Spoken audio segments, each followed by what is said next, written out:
Sandrine, vous êtes là aujourd'hui pour faire un peu un état des lieux sur la situation des femmes dans l'Afrique subsaharienne. Alors, l'égalité homme-femme, est-elle vraiment respectée dans les États africains? Sur la scène politique, qu'en est-il exactement aussi de la représentativité de ces femmes? Dites-nous un petit peu. Alors, pour vous répondre, Nadia, je dirais oui et non. Car dans l'état des lieux non exhaustif que nous avons effectué dans les pays d'Afrique subsaharienne, il faut le préciser, parce que focus sera fait tout à l'heure dans la deuxième partie sur le Maroc, des efforts considérables ont été constatés en matière de parité hommes et femmes. La preuve, au Rwanda, 64% des députés sont des femmes, aussi des femmes ayant fait office de président d'un État africain. Là, nous avons aussi des résultats, Nadia. Hélène Johnson Sirleaf qui a dirigé le Libéria, et ça, tout le monde le sait, bien sûr. Joyce Banda, qui a été vice-présidente du Malawi pour une courte durée, et Catherine Samba Panza, qui elle aussi pour une courte durée a dirigé la transition en Centrafrique. Mais nous avons également, Nadia, c'est pas fini, des femmes qui ont conduit des institutions telles que Dlamini Nkosazana Zuma, qui a été aussi la présidente de la Commission de l'Union africaine. Mais Sandrine, ce sont certes là quelques avancées, mais quels sont les moyens qu'il faut mettre en place pour arriver à des résultats concluants?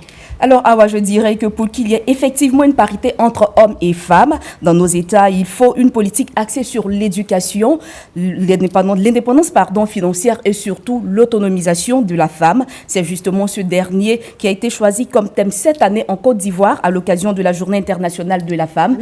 Je vous invite donc à suivre ce reportage qui a été réalisé par nos confrères à Abidjan, Mel Berchel et Herman Dogo. Allez, on regarde. L'inclusion financière sera certainement une réalité pour l'autonomisation de la femme et de la jeune fille en milieu rural. C'est en tout cas le thème de la journée du 8 mars que célèbre la Côte d'Ivoire, à l'instar des autres pays du monde entier. Un thème qui réaffirme davantage le besoin de la femme africaine de se prendre en charge. Si mon mari participe déjà, s'il paye le loyer, il paye l'électricité, l'eau, moi, je peux contribuer déjà pour la nourriture. Mon économie, c'est les enfants. Si on m'apporte de l'argent, je peux prendre pour payer des matériels pour augmenter la couture. Mais l'autonomisation de la femme ne se limite pas forcément à l'environnement rural.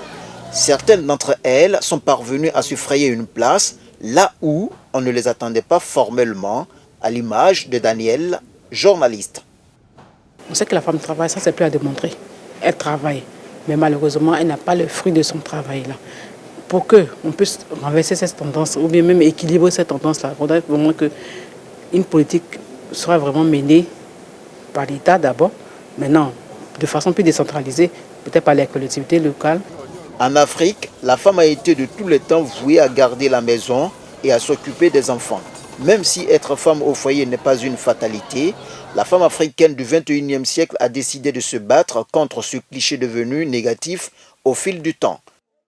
Quand la femme fait quelque chose, elle a envie de soutenir son mari, son homme, son foyer. Journée de manifestation mondiale, le 8 mars est l'occasion de faire un bilan sur la situation des femmes. Des femmes qui tenteront encore une fois de faire entendre leurs revendications afin d'améliorer leur situation. Voilà, un bilan en demi-teinte, donc, comme on vient de voir. Sandrine, moi je me demande, on l'a vu dans ce sujet, l'autonomisation des femmes, il y a des efforts qui sont fournis en Côte d'Ivoire, mais qu'en est-il concrètement? Quelles sont les actions menées dans ce pays? Alors je dirais que oui, il y a des actions qui ont été menées en Côte d'Ivoire en faveur de l'autonomisation des femmes. Pour preuve, nous avons la première dame Dominica Ouattara qui a lancé un fonds d'appui aux femmes de Côte d'Ivoire qui est un outil de lutte contre la pauvreté. À côté de cela, il y a aussi au sein de la Confédération des entreprises générales, au sein de la Confédération générale des entreprises de Côte d'Ivoire, la Commission de développement de l'entrepreneuriat féminin qui mène aussi plusieurs actions pour favoriser l'accès au financement des femmes. Nous avons également la Fondation African Women Initiative qui chaque année organise des séminaires, des forums qui enregistrent plusieurs femmes issues des milieux agricoles comme des femmes issues des milieux des institutions internationales, mais bien évidemment nationales. D'accord. Ça bouge, hein? Oui, bouge beaucoup. Mais oui, ça bouge. En fait, c'est là quelques initiatives que j'ai citées, mais il y a plusieurs actions qui sont menées dans le pays. Comme nous n'avons pas tout le temps pour déballer véritablement sur le sujet, certainement une prochaine fois. Oui, oui, on aura l'occasion d'en revenir, c'est certain. Puisqu'on est dans notre regard sur l'Afrique, donc il n'y a aucune raison qu'on n'y revienne pas.